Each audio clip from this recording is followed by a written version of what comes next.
Welcome to another Adonis review. Today I thought I'd cover the season pass for Tiny Tina Wonderland. Now I'm gonna kind of go over, essentially what's came out already for it, which I believe is all of it. Um, which I'll have to say, usually if you listen to my reviews and kind of have and heard most of them, normally my reviews lean on the positive side.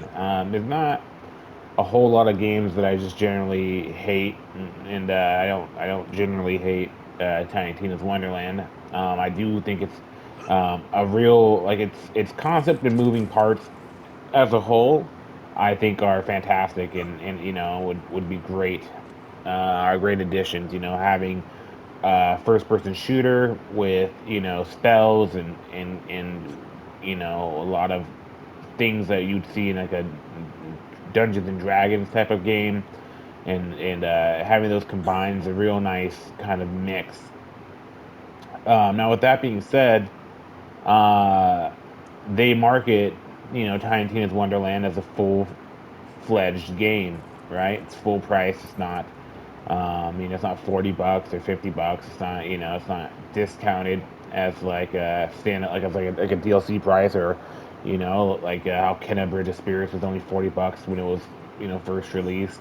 This is a full price $80 game, brand new. And then they sell the season pass on top of that for 30 $40 as well. So when that's the case, I expect my best intentions, my best hopes is Borderlands 2 level of season pass. And if you have never played Borderlands 2 season pass, it essentially includes four main DLCs, with one of the DLCs being so great that it's actually the catalyst of why we have Tiny Tina's Wonderland, because it was Tiny Tina's attack on Dragon Keep, and it was such a fantastic DLC with its own raid bosses, its own general boss, giant lands, different areas. Um, it was just such a great addition to the game that obviously people loved it so much that we received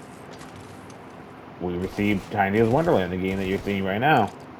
Um, and so Borderlands 2 outdid themselves with their season pass so well, and that it was worth buying.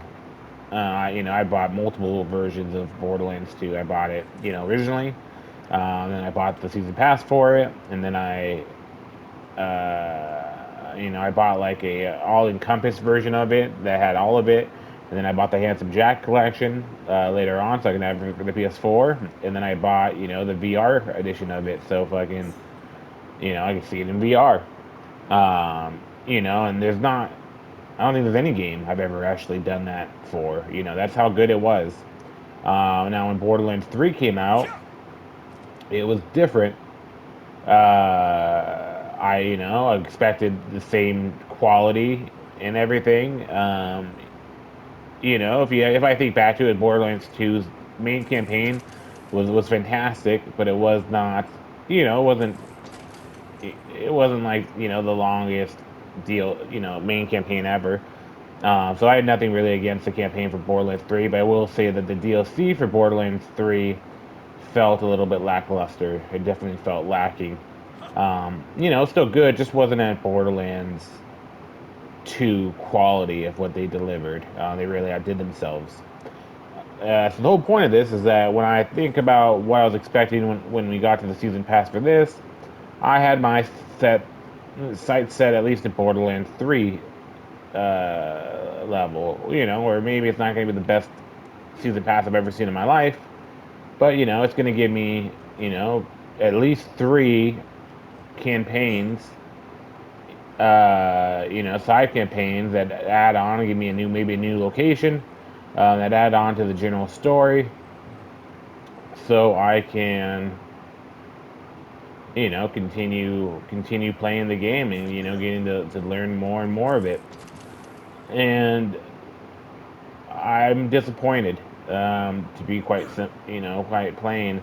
This what you're seeing here is the final location for the I believe the final DLC expansion that they added. Now, nowadays, games keep adding, right? Maybe this is the final one that they state that'll be in the season pass that you could buy now. And maybe they'll have a season pass too. Maybe they'll add more to it, and but you'll have to pay out more to do it.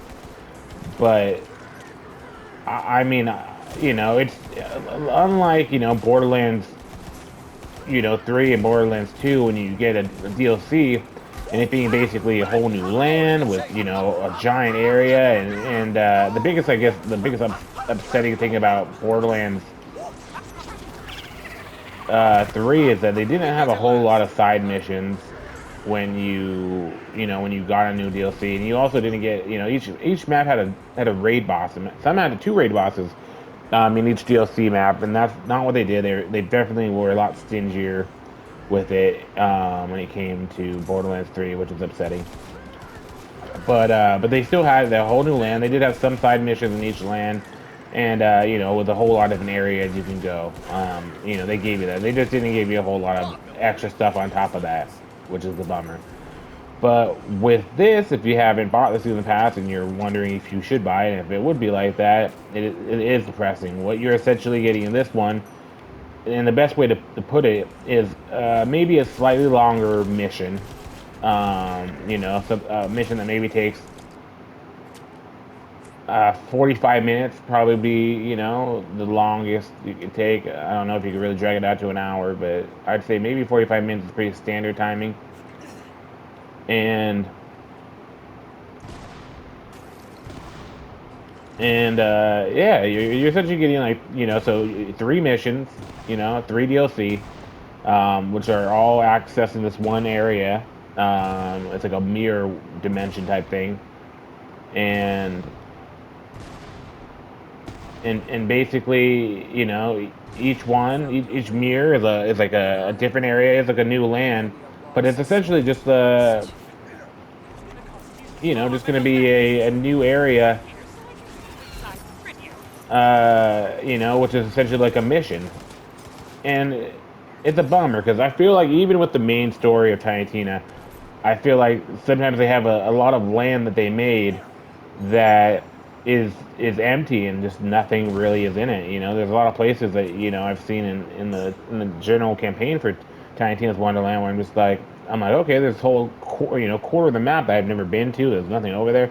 And I'm like, well, maybe I'll go do a mission later that fulfills that. And there's sometimes where there's just nothing really over there, at least to my knowledge, nothing in general that you see. Maybe if I really dug around, maybe there's something hidden, something stupid hidden.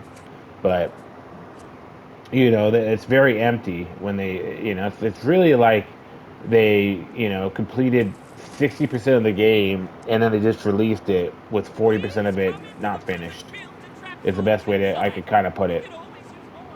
And this DLC kind of is a true definition of that of not really giving us a full-fledged DLC with a brand new area. This goes for all three of them, and just really giving us a kind of linear path to kind of traverse, which basically is just one mission that's not extremely difficult. If you play on average difficulty, no real challenge, no real raid boss, nothing that's really gonna make you have to be worried, and that's it.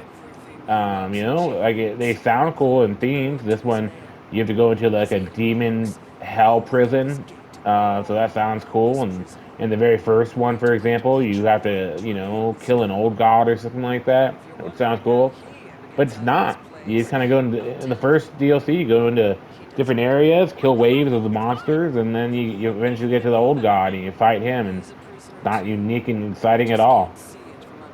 I will say I think the DLC is only $30, or the season pass that's only $30. So, I mean, it's not like you break your bank, but that's what season passes used to cost. It's $30. So it's not like I don't know. Maybe I'm so used to everything being $1,000 nowadays. I'm just like, well, $30 isn't going to break your bank, but it also isn't really delivering much. In my opinion, you're really just getting three additional missions for $30. That's what the season pass when in reality, these 3 additional missions, you know, should be one DLC. You know, if all these were connected with just one of the DLCs, I could accept that. And then they, you know, added 2 new DLCs, you know, for each one. Uh, then I'd be like, okay, I like, you know, fair enough. But that's not what they did, and it's a bummer. So I guess the end all be all is that, you know, I'd say the most you're gonna get out of the season pass is 3 hours. Obviously, they built it for, you know, supposed replay value, but I don't really truthfully know what the replay value is. There's not really a raid boss. Maybe there's a raid boss that they're gonna add or something, but I don't really know what the replay value that they created is for it. So with that being said, you know, you know, $30 for 3 hours of entertainment. You know, when you can buy Assassin's Creed Odyssey for you know $20 and get 150 hours of entertainment. Um, it's just hard to sell. I don't personally think it's worth it. It's hard for me to say because I'd love to say that's worth it. I'd love to say that, you know, anything added onto this game is worth the price. But it's really not. So I mean, if you're thinking about buying this, and you know, maybe if they bring it down to like $15 or something, might be worth just getting so you can get a little bit add on. But unfortunately, so far, for what I've seen, they've added into what they've added into this game is not worthy of $30. Not It's not enough to really make you want to continue playing the game. You know, it's not. It doesn't add enough to make you just want to really invest in it. You know, you beat the game, and until they add more raid bosses or, you know, really add more, it's like almost not even worth keeping, you know, in your storage. If based off, you know, just based off, fuck. Oh, that didn't even kill me. Like, what's the fucking point? That didn't even kill me. It's not. Yeah, it's just not worth. It's just not worth it. You know. Again, it's $30. It's not the end of the world in price, but it's a disappointment. And I hope they add more. And don't charge you, you know, for season pass 2 or some shit like they did in fucking the Forest in Borderlands 3. But they probably will. Unfortunately, you know. Again, it wouldn't be as upsetting if this was just like a side content they kind of added on to the first one, but it isn't. So, you know, let's just keep that in mind. So I hope that, guys, gives you some thoughts and answers some questions if you're wondering if you should get the season pass for Tiny Tina. Beyond that, later.